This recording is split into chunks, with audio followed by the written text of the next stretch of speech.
assez rapidement. Donc, vous pouvez passer. Voilà, merci. Donc, c'est dans la continuité, mais ce n'est pas ni les plans d'investissement d'avenir, ni le plan de relance, hein, France Relance. C'est bien un programme de soutien à l'innovation avec des axes stratégiques, des objectifs et des leviers pour arriver à ces objectifs. Voilà, juste France 2030. Donc, France 2030 est un service de la Première ministre, enfin, est un programme géré par le Secrétariat général pour l'investissement, qui est un service de la Première ministre. Donc, on peut passer au slide d'après. Donc, le secrétariat général pour l'investissement, en général, on vous dit mieux vivre, mieux comprendre, mieux produire. Là, moi, j'essaye d'être un peu plus opérationnelle sur comment on fonctionne au quotidien. Donc, on est 5 pôles. La robotique et l'équipement industriel, hein, qu'on a appelé machine intelligente, parce que maintenant, il est de plus en plus connecté avec de l'IA, etc., fait partie du pôle souveraineté numérique, dont l'objectif principal est, comme son nom l'indique, de renforcer notre autonomie stratégique, notre capacité à faire des choix, notre capacité à maîtriser notre outil industriel et la croissance et la performance de notre industrie.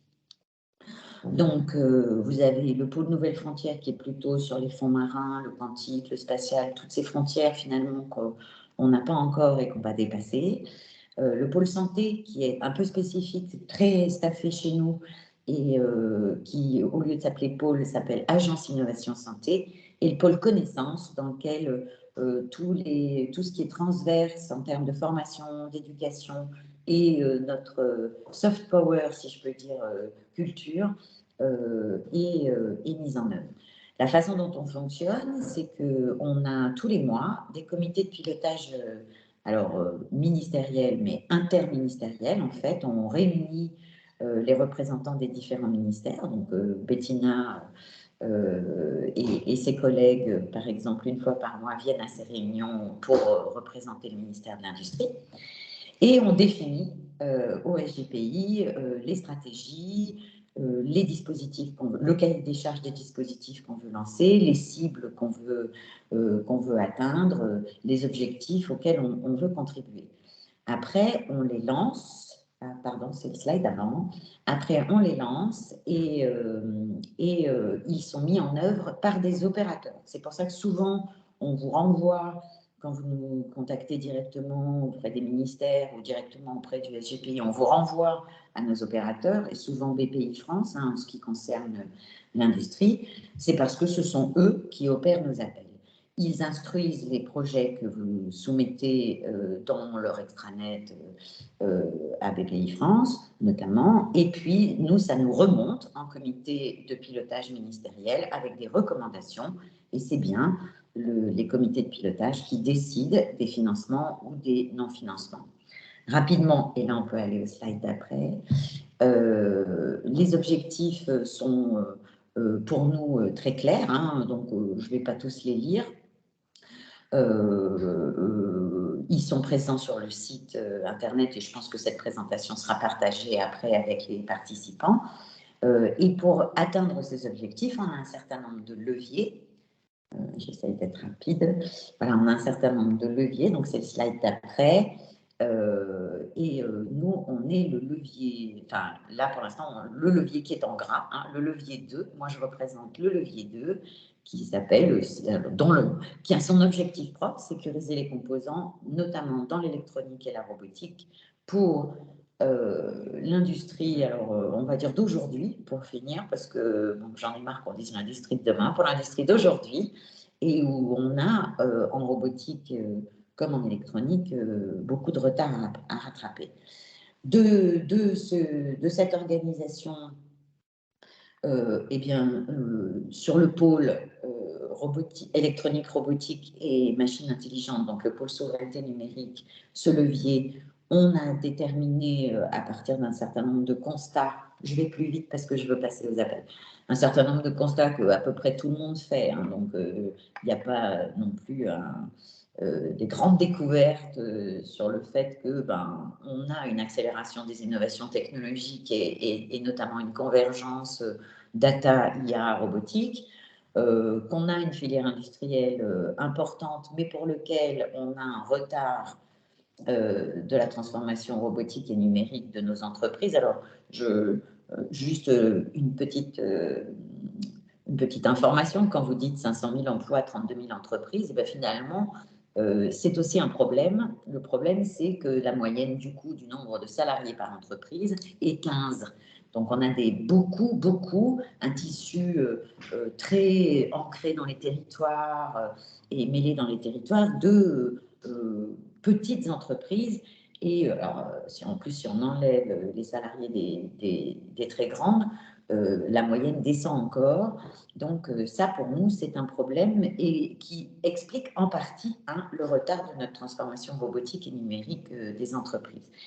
Et après, on a une production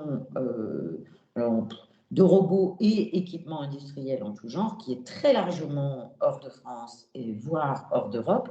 Et ça, c'est une dépendance sur laquelle on compte travailler pour la réduire et donc renforcer notre souveraineté sur notre équipement industriel. Aujourd'hui, si on veut maîtriser notre industrie, il faut, et ses performances et sa compétitivité, il faut renouer avec une culture du faire et il faut renouer avec la maîtrise de notre équipement industriel et donc sa fabrication. Ça donne 4 objectifs pour une stratégie robotique et lisée machine intelligente comme un équipement industriel en tout genre. Voilà, c'est renforcer notre autonomie stratégique. Comme on ne va pas pouvoir le faire sur tout, on cible les grands marchés des transitions énergétiques et écologiques, le nucléaire, les énergies renouvelables, tout ce qui est in fine industrie circulaire, par exemple. Donc, renforcer tout ce qui est notre autonomie stratégique sur ces marchés. Donc, parmi les 19 comités stratégiques de filière, alors on va dire 18, la CIF étant plus l'offreur de solutions et les 18 autres étant plutôt utilisatrices des solutions de l'industrie, c'est vraiment se focaliser sur celles qui contribuent fortement à notre transition énergétique et écologique. Réindustrialiser la France, alors ça vous l'entendez sans arrêt, mais pas une réindustrialisation bêtement par de la relocalisation. C'est une réindustrialisation autrement, qui va aller chercher par l'innovation, en rupture des procédés, des modèles économiques et des organisations, donc ce que je disais, industrie circulaire, fabrication additive, différents, robotiques, donc aller chercher par l'innovation une façon de réindustrialiser la France, de relocaliser ce qui avait été délocalisé, mais en le produisant autrement, avec un côté mieux produire. Le troisième objectif, placer la France en leader sur des marchés robotiques émergents, eh bien, c'est quand on fait le constat de où se trouvent nos forces entrepreneuriales, nos forces d'innovation en robotique et en équipement industriel, on se rend compte qu'on est beaucoup plus présent avec des startups sur des robotiques de services professionnels que l'on est présent sur de la robotique industrielle, même si on en a un tout petit peu. Voilà. Et que notre sujet, c'est de créer de nouvelles filières industrielles qui fabriquent en France des robots français, made in France, qui soient des robots de service professionnel. Donc, on est déjà pas mal sur la logistique. On a des forces entrepreneuriales émergentes très compétitives et très innovantes dans la robotique médicale, par exemple, qui est aussi suivie par l'Agence Innovation Santé. Donc, on fait attention à faire des ponts transverses au SGPI. Et c'est ça, cet objectif de placer la France en leader. Et on est capable d'exporter notre robotique logistique, notamment notre robotique pour le nucléaire éventuellement, notre robotique pour le médical, notre robotique agricole. Voilà, c'est toutes ces robotiques qui sont sur des marchés émergents sont autant de nouvelles filières industrielles et de nouvelles industries qu'on peut implanter dans notre territoire et qui peuvent faire rayonner la France à l'international sur la robotique. Et enfin, la robotique est une technologie d'intérêt général. Elle vient s'immiscer dans énormément de filières, énormément de sujets, jusqu'à... alors, bon, modulo, c'est pas notre sujet d'aujourd'hui, mais jusqu'à la robotique humanoïde, les prothèses, orthèses, robotiques, etc. Enfin, vraiment, la robotique spatiale. Voilà, c'est une technologie d'intérêt général et donc elle va être au service, et un certain nombre d'appels seront dirigés comme ça, elle va être au service des objectifs, des 10 objectifs dont j'ai parlé auparavant. Ça a donné finalement ces objectifs de la stratégie robotique pour la France.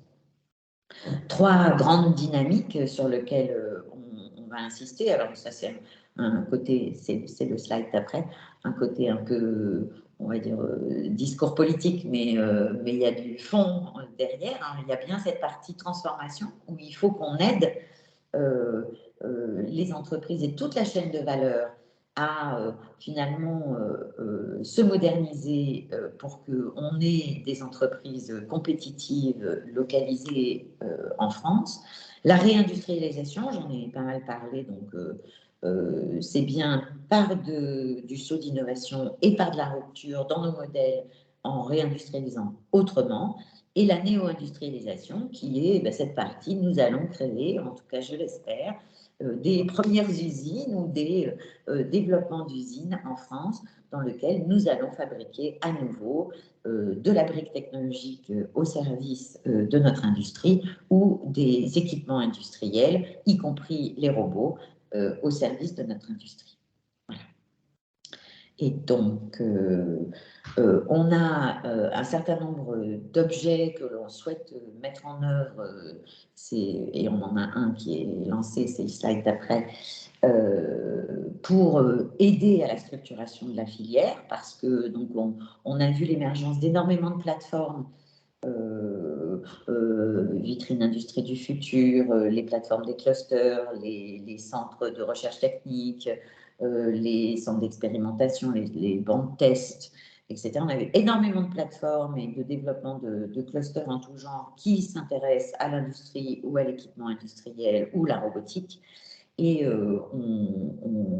on va lancer, parce que, en tout cas, on a validé le lancement et on va lancer une étude qui va nous permettre de recenser et qualifier l'ensemble de ces plateformes de manière à ce que l'industriel puisse se référer à la bonne plateforme et que nous, on puisse travailler à un maillage de ces plateformes. S'il y a par exemple une plateforme de recherche de type Equipex Tirex, elle s'appelle celle de la robotique, qui va du TRL, on va dire 3 au TRL 6, et que derrière, vous avez une plateforme en région qui va se spécialiser sur la montée de TRL6, enfin les bancs d'essai, les tests et les expérimentations, eh bien, sur le même sujet, on les maillera ensemble pour être sûr que l'industriel puisse avancer dans les innovations en s'adressant à la bonne plateforme. Aujourd'hui, c'est quand même un peu le capharnaüm, il y a beaucoup trop de choix, en fait, pour que l'industriel s'y retrouve. Un peu comme dans nos appels à projets, c'est difficile de s'y retrouver. Sur la recherche, eh bien, on a prévu de renforcer notre recherche, y compris dans la partie fondamentale, puisque nous sommes au 5e rang mondial en termes de publication de recherche et dans le top 10 quand on rajoute les brevets. Une action ne peut pas, c'est mon histoire de 32 000 entreprises, 500 000 emplois, on ne peut pas déployer une stratégie robotique intelligente si on ne fait pas ce maillage avec les territoires. Et donc France 2030 a un volet territorialisé qui permet d'avoir des référents dans chacune des régions et des départements même, qui sont des référents France 2030 en région, qui sont des interlocuteurs complémentaires aux interlocuteurs que vous pouvez avoir au niveau de la DRETS et puis de BPI France éventuellement.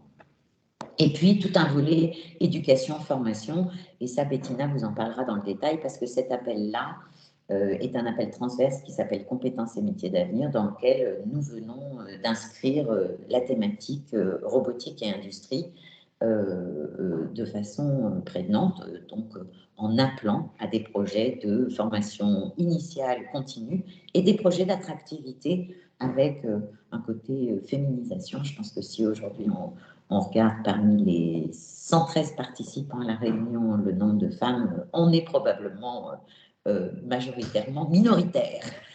Voilà. Pour très brièvement rentrer un peu dans le détail, parce qu'après Bettina en parle, des appels à projets qu'on a lancés. Donc c'est le slide d'après, s'il vous plaît. C'est pas grave, je continue. Ce sont des projets ambitieux et transverses. Donc, c'est le slide d'avant, là, pour le coup, vous l'avez sauté.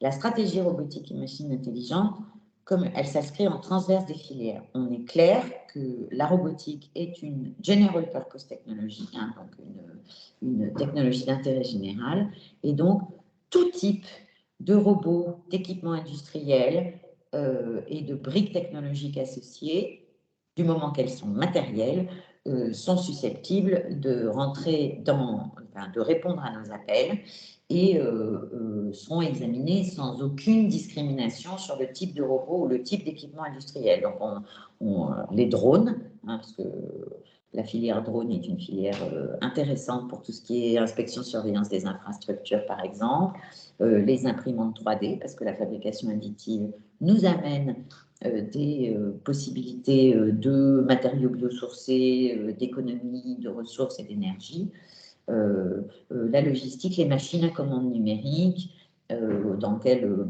majoritairement on importe, hein, soyons quand même clairs, les équipements robotiques, qu'ils soient robots industriels également importés majoritairement, mais comme les robots de service professionnel, les robots de service personnel et les robots médicaux, et cette distinction entre robots industriels, robots de service professionnel, robots de service personnel et robots médicaux, c'est bêtement la classification de l'International Federation of Robotics.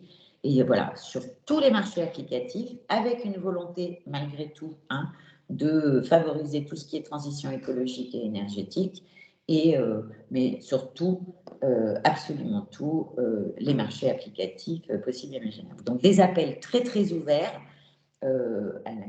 auxquels j'espère vous allez être beaucoup à répondre.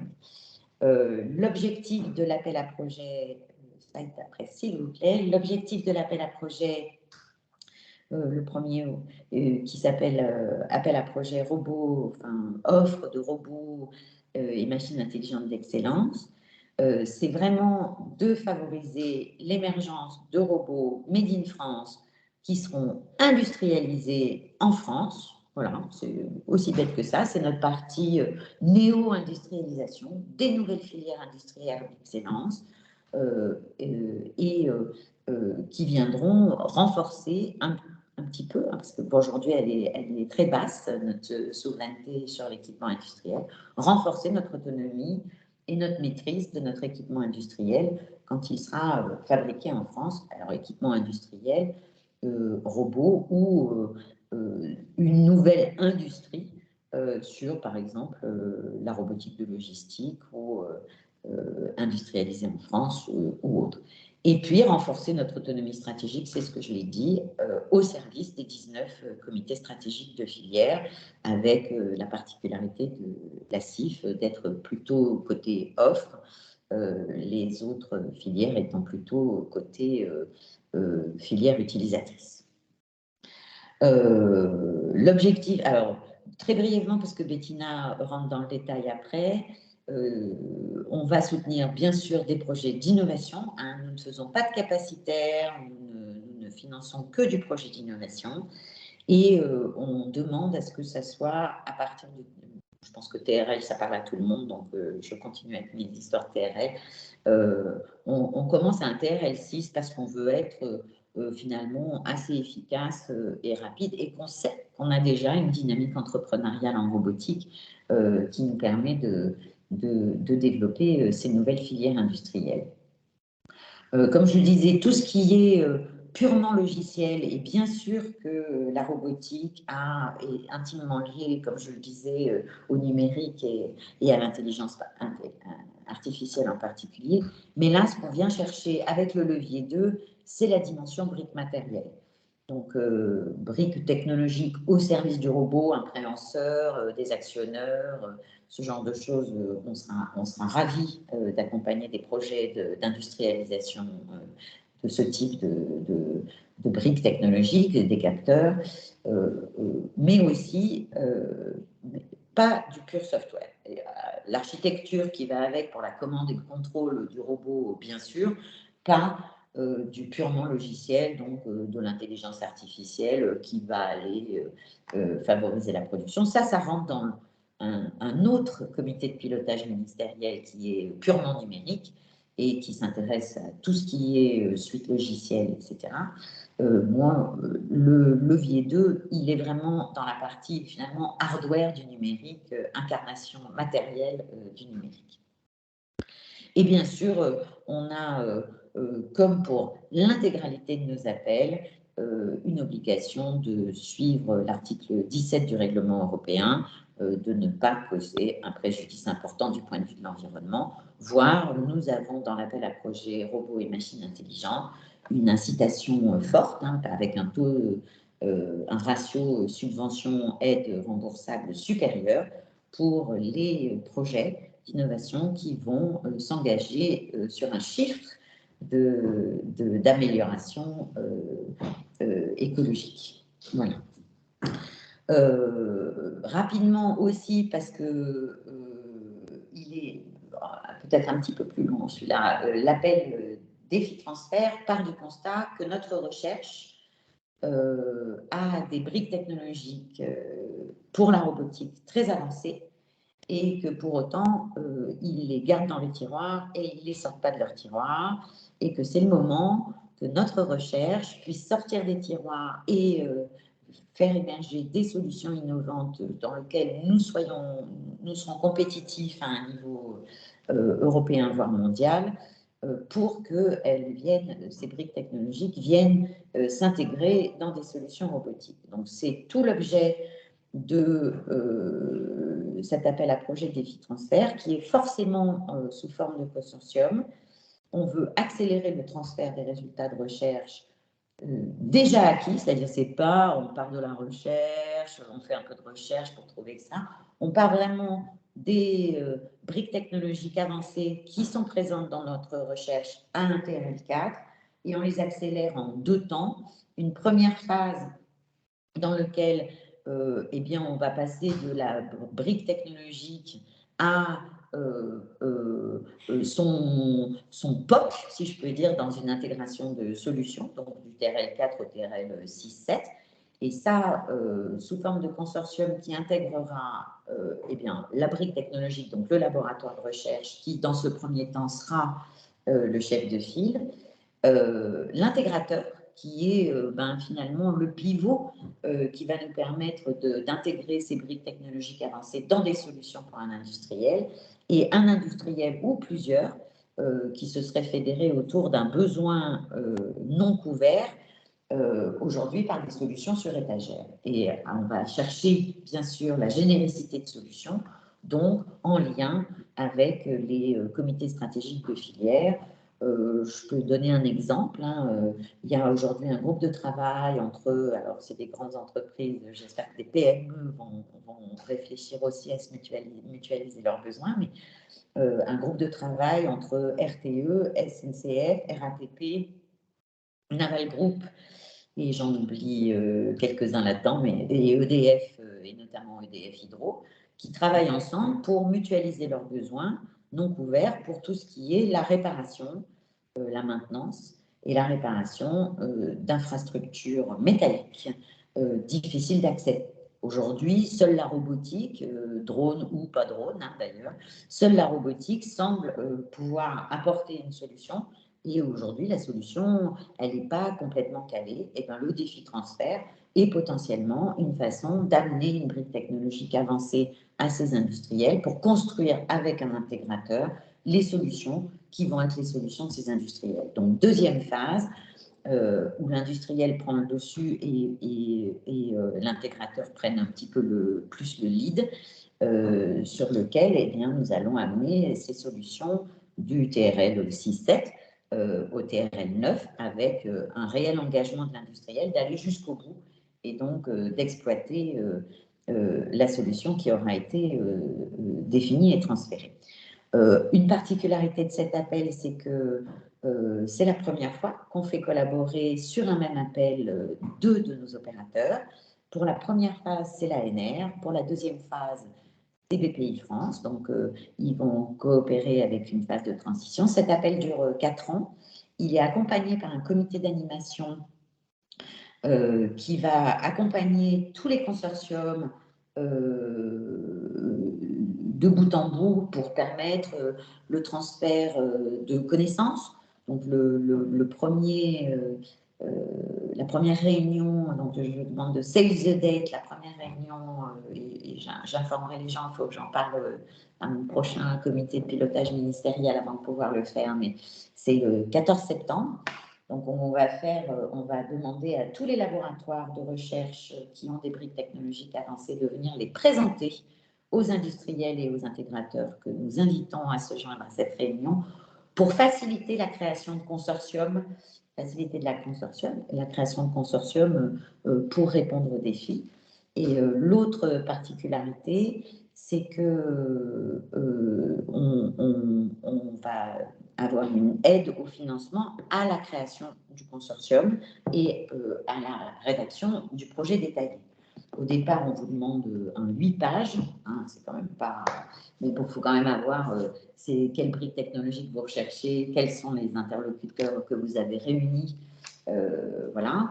On vous demande un 8 pages, et quand on va vous demander un projet détaillé, où là, c'est plutôt du 50 pages, voire 80 pages, avec des tas d'annexes, pour faciliter l'écriture de ce projet détaillé, et notamment les discussions sur les accords de consortium, et notamment, encore plus spécifiquement, sur tout ce qui est propriété industrielle et propriété intellectuelle, qui est souvent quelque chose qui fait capoter le transfert des briques technologiques, on finance cette phase-là à hauteur maximum de 100 000 €. Mais enfin, ça a de quoi quand même écrire un beau projet de façon à ce qu'on puisse être très sélectif, mais qu'on vous ait donné à tous la chance de pouvoir répondre, petite entreprise comme grande entreprise, à cet appel. Après, bon, les différentes phases, je pense qu'ils seront un peu détaillées par ces slides d'après. Puis je vais vite me taire parce que je prends beaucoup de temps. Les différentes phases, je viens de vous les expliquer. Donc, vous verrez un certain nombre de défis de domaines d'excellence scientifique qu'on a déjà repérés, qui sont clairement avec des briques technologiques avancées dans nos laboratoires. Et c'est le slide d'après. Voilà comment ça va se dérouler sur les 4 ans. Comme je vous le disais, c'est la première fois qu'on fait cohabiter sur un même appel l'ANR et BPI France. Et on espère que ce comité d'animation que vous voyez, la grosse flèche rouge là, permettra de faire perdurer ces relations entre les laboratoires de recherche et les entreprises, quelle que soit leur taille, et notamment les intégrateurs. Donc là, il y a un vrai appel aux intégrateurs à participer au défi pour que finalement on amène à maturation des solutions qui soient réellement des solutions avancées, très compétitives, performantes et qui répondent à des besoins de nos industriels qui pour l'instant ne sont pas couverts par des solutions sur étagère. Voilà, donc on va vraiment faire beaucoup de transferts de connaissances, des états de l'art, etc., tout au long par ce comité d'animation. Ça sera une de ses missions.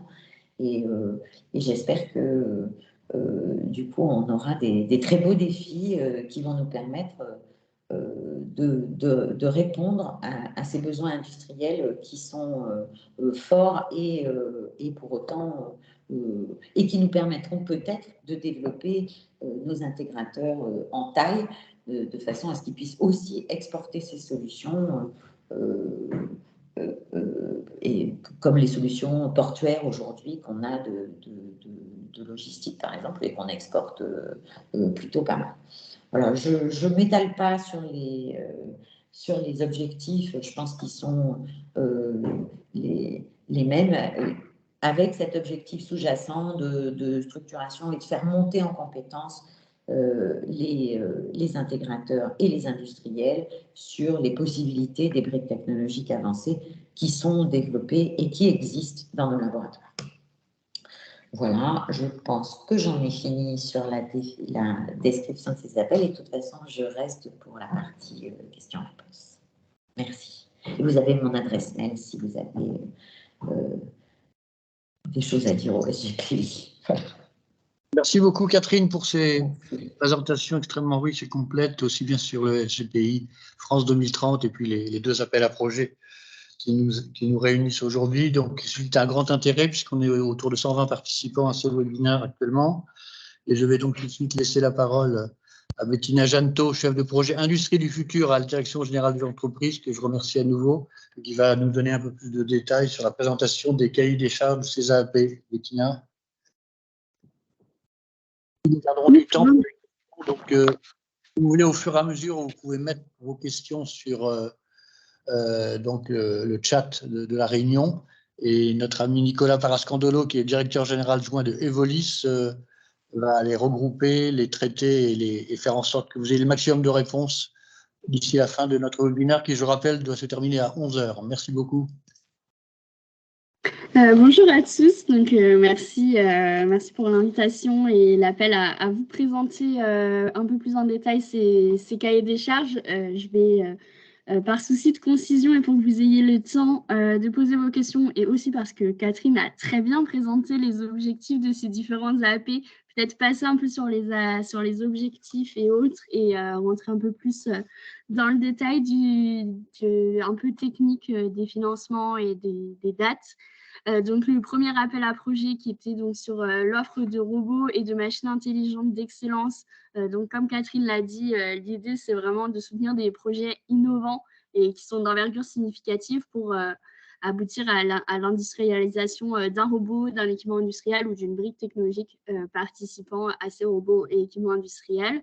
Donc, la première relève de cette AAP va arriver assez rapidement au 21 septembre 2023, mais on se dit que voilà, vous ne nous avez pas attendu pour innover, donc il y a potentiellement et sûrement des projets d'innovation déjà dans les placards chez vous et qui sont prêts à être déposés, mais si tel n'était pas le cas et que vous aviez besoin d'un peu plus de temps, il y a 2 nouvelles relèves qui seront fin janvier et fin juin de l'année prochaine.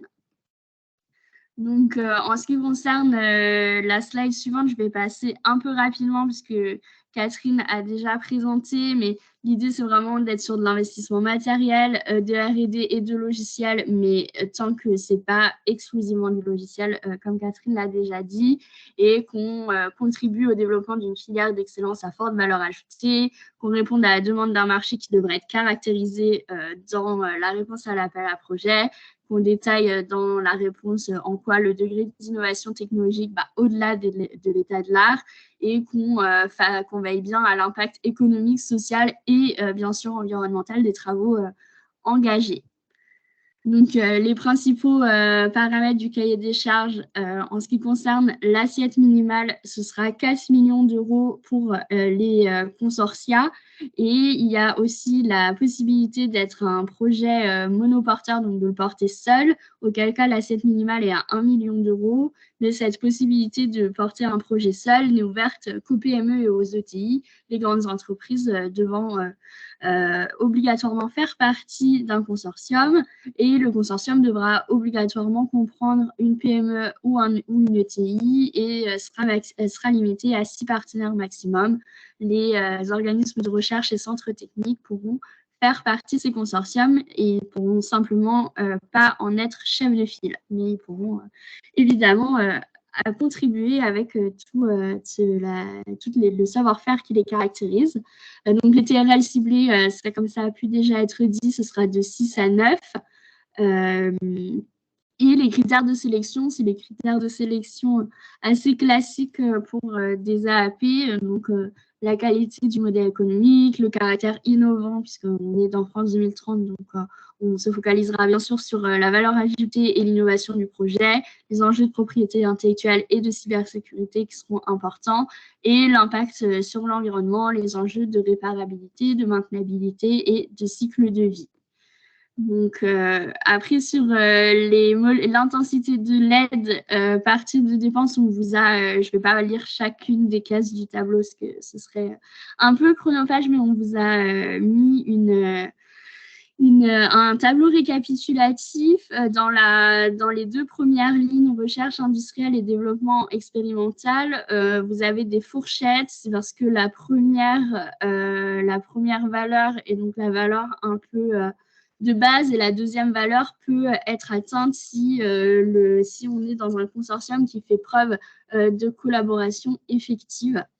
Et donc, voilà, comme on aura pu l'indiquer, on prendra principalement en compte les dépenses de recherche industrielle et de développement, et certaines dépenses d'investissement industriel pourront être prises en compte selon les régimes dédiés, mais comme à chaque fois, l'éligibilité des dépenses qui pourraient être prises en compte dans l'assiette du projet sera laissée à la main de l'opérateur, donc dans le cas présent de BPI.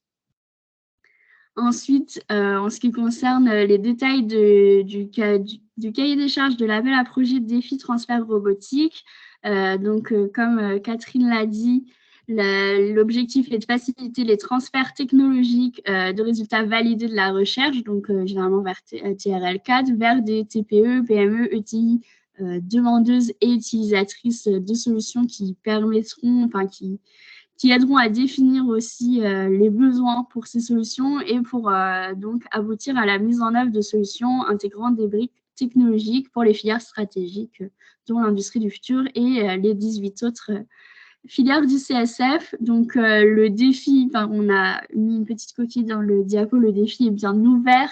Le 14 septembre, ce sera l'événement de lancement dont Catherine parlait tout à l'heure, et il y aura la date de clôture pour les pré-projets de BIPAGE qui sera le 9 novembre 2023, et pour les projets qui seront sélectionnés pour passer aux phases suivantes, la date de clôture des dépôts des projets complets sera le 15 mai. Donc voilà, sur la nature des projets attendus, encore une fois, je vais passer un peu rapidement, mais on reste bien sur un consortium avec un maillage domaine scientifique d'excellence, donc une offre technologique et filière à fort enjeu, donc des demandeurs et utilisateurs de cette offre. Et le défi va donc permettre de mettre en concurrence le plus possible le plus grand nombre possible de contributions de recherche validées, de mettre en œuvre le transfert de ces résultats sous forme de briques technologiques qui prendront en charge donc, les objectifs fonctionnels qui auront été définis par les utilisateurs, de mettre en place donc, une méthode d'évaluation objective de ces briques, et d'évaluer donc les conditions de mise en œuvre de la solution, donc à la fois en termes technologiques, mais aussi en termes de sciences humaines et sociales pour tout ce qui est acceptabilité, conduite du changement dans les entreprises, ce genre de choses, pour que ce soit vraiment adaptable en conditions réelles.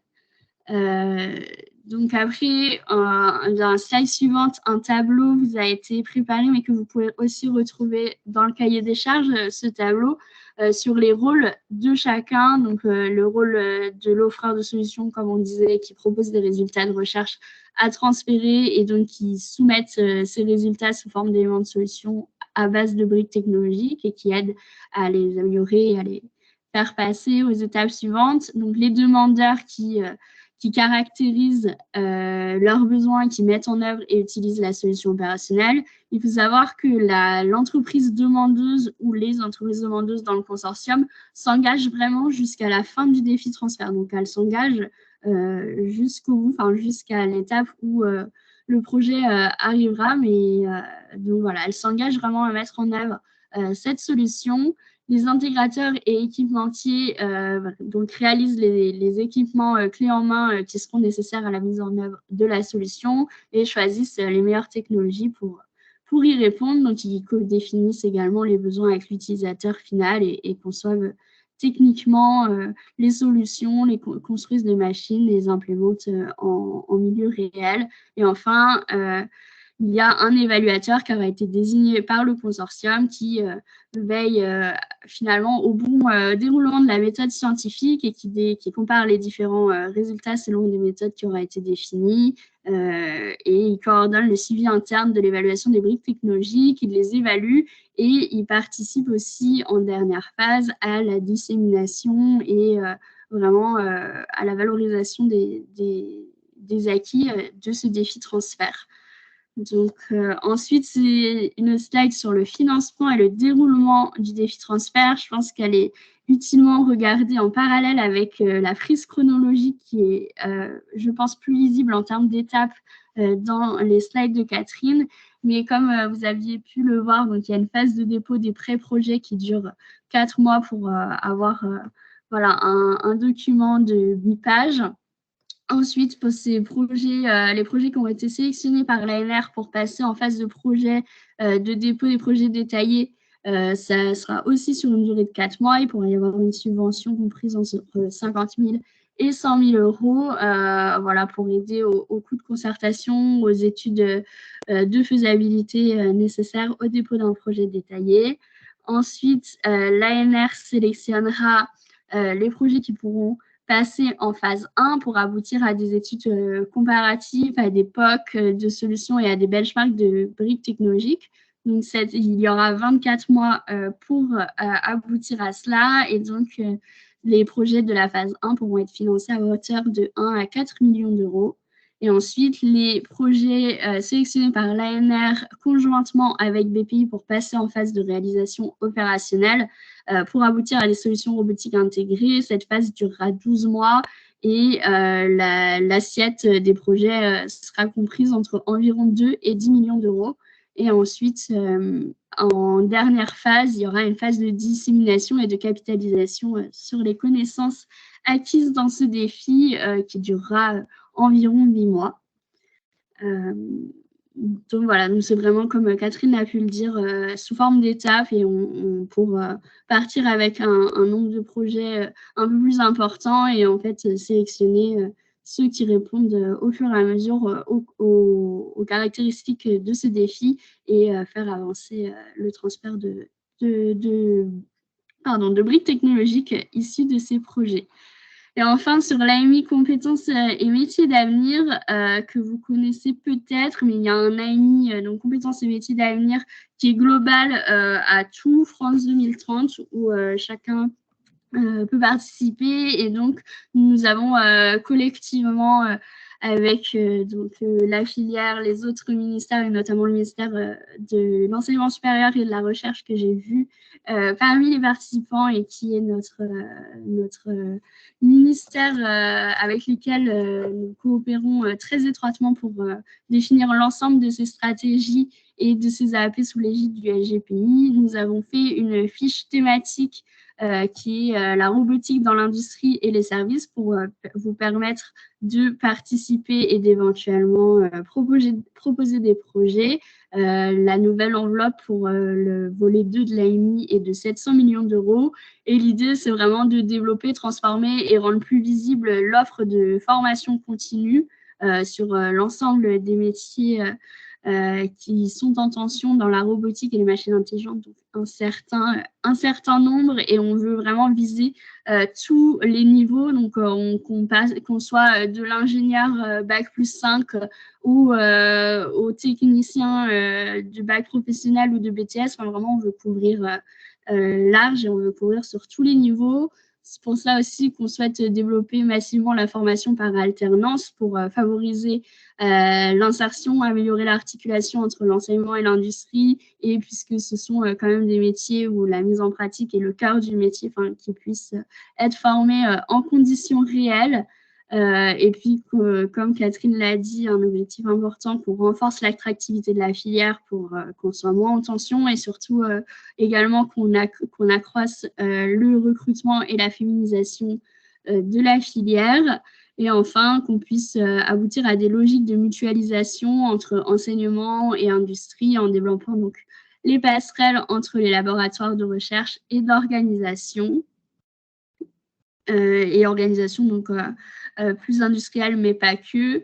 Et donc, les projets, comme on l'a pu le dire depuis désormais le début de cette réunion, intégreront nécessairement les enjeux de développement durable et de transition écologique et d'attractivité, de promotion des métiers, de parité, donc de féminisation, qui seront attendus dans les projets qui seront déposés. Donc, cette fiche thématique fait partie de l'objectif décarboner l'industrie dans le cahier des charges. Et donc, les porteurs de projets attendus seront des consortia associant donc des organismes de formation ou d'enseignement, des organismes d'accompagnement et des employeurs ou leurs représentants. Et on pourra donc s'appuyer sur les réseaux des campus des métiers et des qualifications, les IRT, les pôles de compétitivité, etc., partout en France pour aider au montage de ces projets. Et nous coopérerons bien évidemment avec les services de l'État en région pour l'identification de porteurs de projets pertinents et pour la communication autour de cette fiche pour avoir le maximum de projets déposés. Voilà, j'espère avoir été suffisamment concise pour laisser la place aux questions. Merci beaucoup. C'était très clair et très précis en même temps. Donc, avant de garder ces quelques minutes qui nous restent pour les échanges, j'ai vu qu'il y a déjà un certain nombre de questions ont été posées sur le chat de notre webinaire, donc que Nicolas a pu regrouper.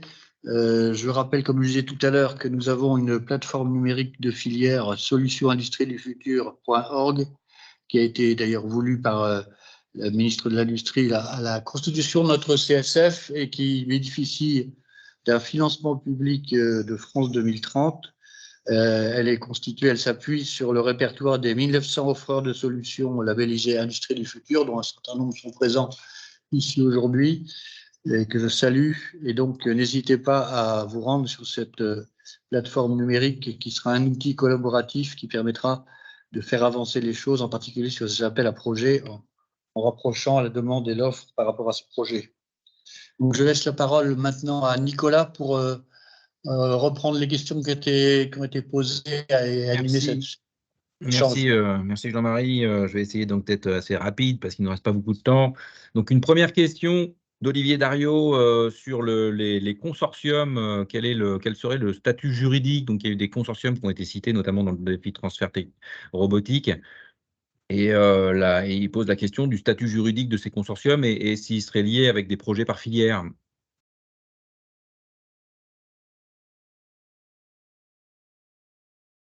Il peut répondre. Est-ce que c'est peut-être… Sur le statut juridique, il n'y a pas nécessairement de statut juridique à un consortium. C'est des gens qui se réunissent autour d'un projet. Et alors, redites-moi la deuxième partie de la question, parce que j'avais la réponse. Est-ce que ça doit être lié aussi à des enjeux de filière? Alors, c'est mieux si, dans le défi transfert, on s'intéresse à répondre à un défi qui répond à l'intégralité, enfin, à plusieurs membres d'un même comité stratégique de filière. Donc, regardez par exemple la filière collecte, tri et valorisation des déchets. Elle a mis la robotique, enfin, je pense que ça on le sait déjà, mais elle a mis la robotique dans ses priorités. Aller répondre à un ou plusieurs défis de cette filière dans sa globalité avec des solutions dans le cadre de l'AAP défi transfert, oui, c'est mieux que de répondre à un industriel en particulier avec un défi moins générique. Voilà. Ok, merci.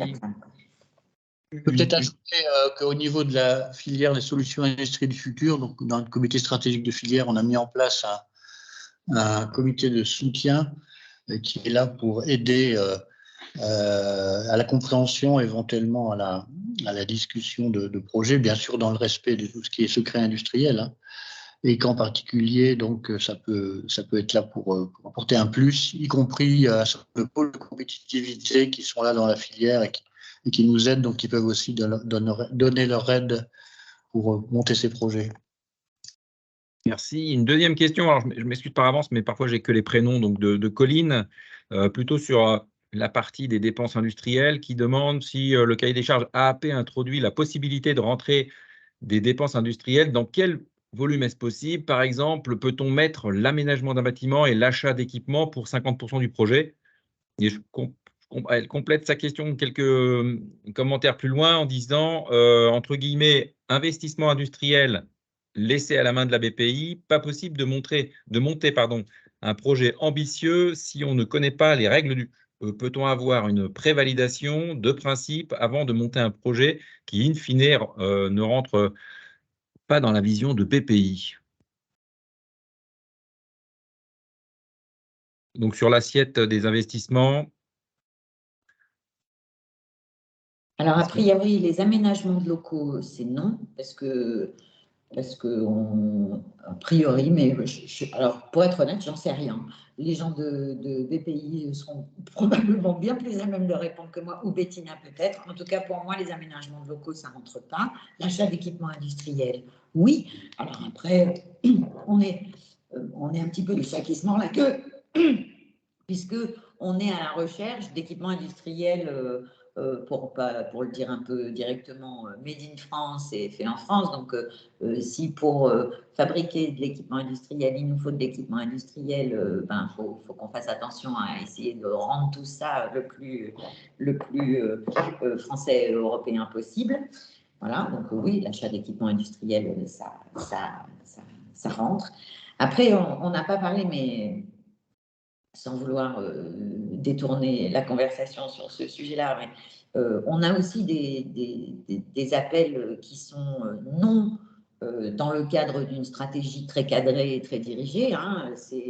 Vous avez BPI France qui fait Innov, IDEMO, que je vous incite à regarder, et Première Usine, des appels Première Usine, où là, quel que soit votre sujet et votre thématique, vous pouvez répondre à ces appels qui sont toujours ouverts avec plusieurs relèves. Et s'il s'agit, par exemple, de changer, transformer plutôt sa capacité industrielle en y rajoutant des robots, en y rajoutant des solutions, à ce moment-là, c'est peut-être ces appels-là qui répondront mieux. Voilà. Quand on n'arrive pas à rentrer dans un cadre d'un appel très dirigé, très structuré, il faut regarder ceux qui sont plus ouverts, toutes thématiques confondues, et qui sont gérés plus directement par BPI. Et après, pour répondre à comment savoir avant si on est dans le cadre, etc. 1, vous pouvez interroger BPI France. 2, j'ai donné mon adresse mail. 3, vous avez la DGE, enfin, vous avez plein de services en région qui peuvent vous répondre. Il faut vous servir de ces services. Il faut nous écrire. Vous pouvez venir les présenter en une demi-heure. Alors, a priori, ça sera le jeudi. Le pôle souveraineté numérique avait mis en place de janvier à juin, puis on s'est arrêté là parce que c'est les vacances, voilà. Mais on remet ça en septembre, tous les jeudis après-midi, a priori, ou les mardis après-midi, mais on fera un appel sur LinkedIn. On était agenda ouvert, c'est-à-dire que le pôle souveraineté numérique écoute pendant une demi-heure vos questions, essaye de vous orienter.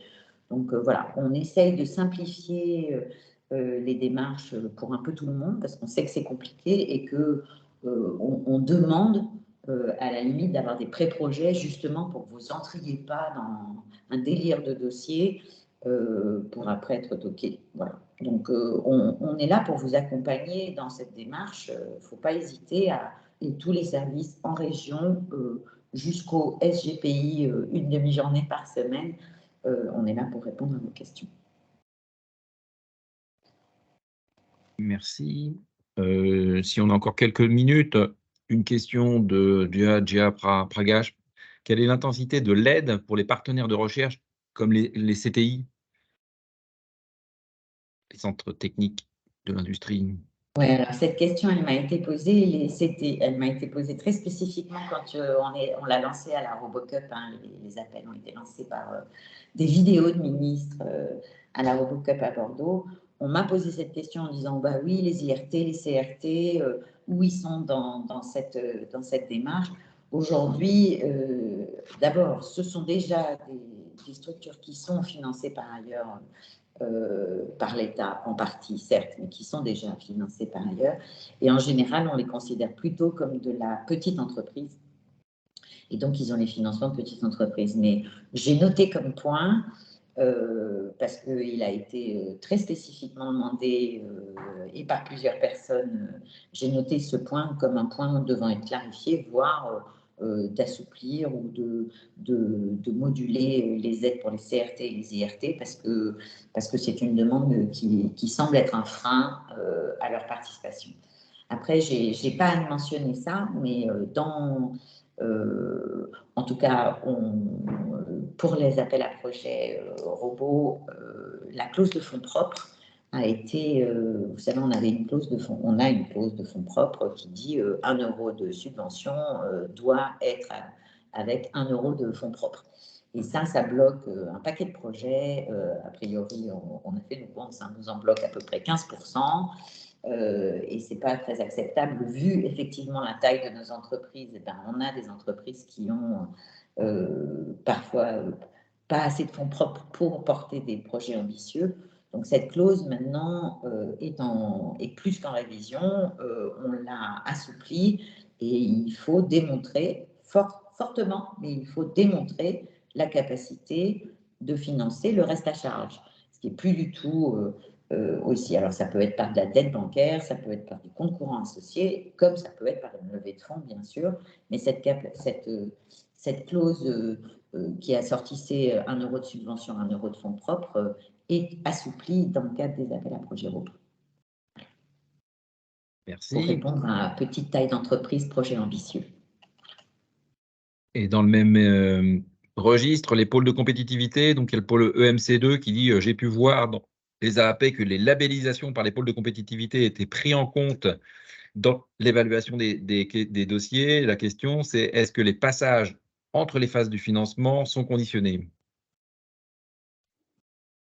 Non, on recommande de passer par des pôles de compétitivité ou de passer par des comités stratégiques de filière parce que ça permet d'axer finalement les solutions et les projets à des vraies réponses d'industriels et puis d'être accompagné par finalement tout un écosystème. Hein, quand il s'agit des pôles de compétitivité, ce n'est pas une condition de passage du tout d'une phase à l'autre. C'est recommandé, c'est apprécié, c'est pas du tout une condition sine qua non. Merci. Je remonte un peu dans les questions avec une question un peu générale. Bonjour, excellente présentation de Madame Simon qui constate que la moyenne des entreprises industrielles françaises est de 15 personnes. C'est essentiellement dû au manque chronique de fonds propres des PME en l'absence de financement en capitaux propres au moment du passage de la R&D vers l'industrialisation. Rien n'a été dit sur ce sujet. Alors, pour l'instant, on est avec un peu de retard au démarrage, hein, soyons clairs, on est au début de la stratégie robotique et de sa mise en œuvre. Donc ça, c'est les 2 premiers appels plus compétences et métiers d'avenir. Ce travail sur le manque chronique de fonds qui viennent financer des startups industrielles ou des PME industrielles avec des projets d'innovation ambitieux, il est plus que constaté. Il fait partie d'un travail qui est encore en cours, hein, de faciliter, par exemple, la création, ou en tout cas, j'ai déjà interrogé notre monsieur fonds propre chez nous, au SGPI, qui s'occupe de ça, pour qu'on facilite, qu'on suscite, qu'on renforce tous les investisseurs et les fonds d'investissement pour une partie hardware. Parce qu'en fait, on a des investisseurs qui se sont massivement orientés vers tout ce qui est très software, très logiciel, parce que c'est plus rapide, c'est plus rentable, on peut sortir un produit bêta et puis vous envoyez les updates comme ça. Le hardware, c'est pas du tout la même histoire. Hein. C'est le matériel, ça prend beaucoup plus de temps, entre 5 et 8 ans pour le mettre au point. On ne peut pas envoyer un bêta en disant bon, on verra bien si ça marche et puis on t'enverra l'update. Enfin, et bien sûr, les marges, puisqu'il y a du matériel, beaucoup de matériel, sont pas calculés pareil. Donc, les fonds d'investissement hardware sont rares. Et pas forcément très orienté sur la robotique et l'équipement industriel, d'ailleurs, en France comme en Europe. Donc, ce travail-là, il fait partie d'un travail sur lequel on a décidé de plancher. Et au même titre qu'on a planché sur la clause des fonds propres, là, maintenant, je suis en train de plancher sur la clause enfin, pas sur la clause, sur favoriser l'émergence et le renforcement des investisseurs en matériel. Je sais que c'est un problème. Alors, toujours dans les problèmes qui entourent la gestion quotidienne des PME, un petit peu décalé par rapport à la partie R&D, mais très importante, c'est où se trouve la formation d'ouvriers spécialisés nécessaire au fonctionnement industriel et qui est renforcée par une deuxième question qui est, enfin, plutôt une remarque, il n'y a pas beaucoup de moyens, enfin, il n'y a que des moyens financiers pour beaucoup, trouver la main-d'œuvre spécialisée est très difficile. Donc ça soulève la problématique de la formation et la problématique de la disponibilité des compétences sur le territoire national qui font l'objet d'autres mesures. Mais est-ce que vous voulez en dire un mot, Madame Simon? Bettina, peut-être? Parce que bon, quelque part, c'est l'appel CMA. Hein. Oui, mais justement, donc ça fait partie de l'appel CMA et la formation d'ouvriers spécialisés nécessaire au fonctionnement industriel, enfin qu'on parle de techniciens de maintenance, de techniciens de réglage, tout ce genre de compétences et de métiers qui aident à faire fonctionner l'industrie française, c'est vraiment pris en compte dans la fiche qui a été écrite. Donc, on attend aussi des projets de formation dédiés à la formation de ces ouvriers spécialisés, ces techniciens pour faire fonctionner une usine et l'industrie française. Donc, on sera tout à fait prêt à soutenir les projets de bonne formation qui nous aideront à augmenter les compétences disponibles sur le territoire par rapport à ces métiers. Et comme ça, plus il y aura de métiers formés, moins vous aurez de mal à trouver des gens à recruter. Merci. On est super conscient de la pénurie hein, et aussi du manque d'attractivité. Je pense qu'il y a des sujets d'attractivité qu'il faut aussi voir travailler dans les projets qui répondront au CMA. Après, ce qu'on peut faire, c'est... Alors, il y a souvent des diagnostics hein, qui sont faits avant CMA et ces diagnostics sont publiés et ça permet de donner une cartographie de l'existant, etc. Donc, moi, je sais qu'il y a déjà un projet de diagnostic en cours sur des spécificités de formation. Faut regarder sur le site CMA, les diagnostics sont publiés et ça permet d'avoir un panorama de où je les trouve quand ils existent déjà, sachant qu'on sait qu'il y a une pénurie assez énorme. Hein. Les chiffres qu'on a donnés, il en manque à peu près 30 000 par an, je crois que c'est à peu près ça qu'on avait estimé. Donc, en termes de formation, c'est assez énorme, oui. Merci. Je vous propose 2 dernières questions pour qu'on respecte le timing, parce que sinon, je vois que Jean-Marie va intervenir.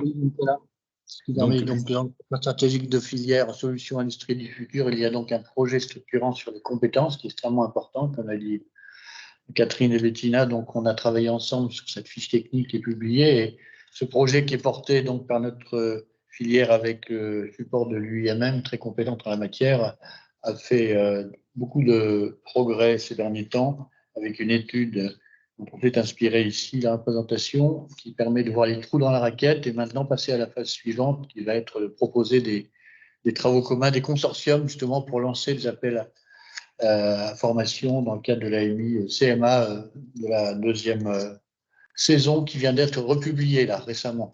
Merci beaucoup. Pour revenir sur les projets, une question qui dit si les solutions développées à partir de briques technologiques suffisamment génériques, est-ce que les projets de défi peuvent être portés par plusieurs filières? Absolument. Attention au nombre de partenaires. Juste attention au nombre de partenaires. On trouve que c'est difficile de gérer Si vous êtes plusieurs filières, vous avez potentiellement un peu plus de partenaires. Attention, on trouve très difficile de gérer des consortiums qui sont à plus de 6 partenaires. Néanmoins, que plusieurs filières disent cette solution ou cette construction de solution m'intéresse, youpi, je suis ravie. Alors, 2 dernières questions rapidement. Quel est le montant des aides attribuées à ces AAP? Alors ça, pour l'instant, c'est pas défini. Ce que je peux vous répondre, c'est que sur le défi transfert, on va jusqu'à à peu près 10 millions d'euros par projet pour ceux qui aillent au bout. Et pour l'appel à projet robot d'excellence, on n'a pas mis de plafond maximum là-dessus. Les décisions prises par le comité de pilotage ministériel sont suivies d'une décision de la Première ministre avec une délégation en dessous de 15 millions d'euros, c'est-à-dire que le secrétariat général, le secrétaire général pour l'investissement, Bruno Venel, il peut signer les projets directement jusqu'à 15 millions d'euros et au-dessus, ça passe dans les services de la Première ministre qui signe directement et qu'on financera les projets d'envergure les meilleurs. Voilà. Aujourd'hui, on est au tout début de la stratégie, le budget est à peine entamé, donc on financera et on a fait des appels très ouverts, donc on financera les meilleurs projets. Et donc, une dernière question, si vous me le permettez. Donc, on a parlé d'experts indépendants pour évaluer Nicolas, les projets. Qu'en est-il? Nicolas, si tu permets, juste pour rappeler là, sur les financements à l'origine, lors du lancement de France 2030, donc un total sur la durée de France 2030 de 800 millions d'euros avait été annoncé par le président de la République. Évidemment, comme l'a dit Catherine, après, il y a des modalités d'application. Et là, j'ai vu dans un article quand même des Échos parus il y a une semaine, donc des chiffres annoncés de 50 millions et 30 millions d'euros pour ces 2 appels à projets. Alors, je ne sais pas si les Échos étaient bien informés ou s'il y a eu un démenti, mais en tout cas, il semblerait qu'ils avaient parlé au cabinet des ministres. Tu pourras nous en dire plus, peut-être, Catherine. Voilà, donc c'est pas les bons chiffres. Mais voilà, c'est tout. C'est pas les bons chiffres. Je ne peux pas trop commenter là-dessus parce que c'est toujours voilà, on financera les meilleurs projets. N'hésitez pas à nous répondre. C'est des appels super ouverts. On est au tout début de la stratégie. Moi, ce que je veux, c'est avoir plein de projets dans plein de filières différentes et qu'on puisse montrer que la dynamique robotique en France, elle existe, elle est vivace et elle a envie d'être compétitive et performante. Voilà. Donc, le budget finalement global du truc, c'est pas le sujet. C'est vraiment pas le sujet. C'est nos. Alors, à la suite d'un AMI Industrie du Futur qu'on a eu du mal à bien gérer, et donc on s'excuse quelque part auprès de la communauté de ceux qui ont répondu. Mais pour autant, ça nous a amené une connaissance vive, parce qu'il y a eu 788 projets qui ont répondu, enfin je crois, c'est à peu près ça, à l'AMI Industrie du Futur. Alors on l'a super mal géré, on s'excuse. Là, on sort des projets, on sait qu'on a une dynamique entrepreneuriale, on veut que vous y répondiez avec des projets ambitieux, on veut gagner cette souveraineté numérique, on a un sacré enthousiasme de tous les ministères sur ces 2 appels et CMA, bien sûr, qui est hyper important parce qu'on peut toujours créer des beaux robots si on n'a personne pour les opérer, les maintenir, savoir les faire marcher, les réparer, etc. Ça ne marchera pas. Mais on est vraiment enthousiaste là-dessus. Donc, on a envie de voir plein de projets nous répondre et on trouvera on mettra l'argent qu'il faut dans la poche du levier 2 du secrétaire général pour l'investissement pour financer les projets d'intérêt parmi les meilleurs. Voilà. Donc, le budget total d'un appel est quelque part assez irrelevant, non pertinent, parce qu'on peut le changer en fonction des réponses. Merci. Juste un mot de la fin, puisqu'il y a un commentaire qui dit malheureusement 30 délocalisations forcées n'a pas aidé, l'industrie ne fait plus rêver et pour cause, et c'est une réalité. Néanmoins, je voudrais quand même souligner la mobilisation de l'État, de ses services et de l'ensemble des communautés industrielles, hein, à travers, au sein d'Evolis, on est représentant des fabricants d'équipements de production. Avec l'AIF, on est mutualisé aussi autour des solutions d'industrie du futur. Je pense qu'on est aussi dans une période de forte transition et de transformation de notre industrie qui répond à des enjeux d'indépendance, de relocalisation, de développement durable. Et je crois qu'on est justement dans une période où on est au cœur d'une réindustrialisation et d'une création d'une nouvelle industrie. Et je trouve que voilà, les outils qui sont proposés à la fois par le SGPI et sous l'impulsion de la Direction générale des entreprises répondent bien à ces ambitions et cette concertation qu'on peut amener, les échanges qu'on a ensemble donc, pour amener ce type de projet essaye de répondre. Alors, c'est sûr que le chemin va être long. Les industriels ont besoin d'accompagnement, hein, pour l'innovation, d'accompagnement pour intégrer aussi cette innovation industrielle qui n'est pas non plus simple. C'est un chemin qui est parfois aussi compliqué en termes d'innovation, d'intégrer un robot, un nouveau logiciel et toutes ces choses-là. Les enjeux de formation sont aussi essentiels et on y travaille par ailleurs. Donc, il n'y a pas de solution miracle et le travail va être long. Mais je trouve qu'on est aussi dans une nouvelle période qui remplace l'industrie depuis quelques années au centre de l'échiquier économique. Et voilà, donc on est dans une phase, je dirais, d'espoir et de travail. Donc, merci pour cette présentation. Je vous propose d'arrêter là les questions, de repasser la parole à Jean-Marie pour un mot de la fin. Si, Nicolas, je crois que le mot de la fin, tu l'as donné, mais effectivement, la filière est mobilisée entièrement et il est important d'avoir ces échanges très fructueux et très constructifs avec les services de l'État, services de SGPI, la DGE, que nous travaillons très étroitement. Donc, je pense que c'est comme ça et en jouant collectivement qu'on pourra, comme tu l'as dit d'ailleurs, redynamiser notre industrie. Et la filière des solutions industrie du futur, elle est là pour contribuer fortement à une valeur française souveraine de l'industrie, de nos futures usines du futur, dans les différentes filières, dans les différents programmes en cours. Donc, on est là pour ça.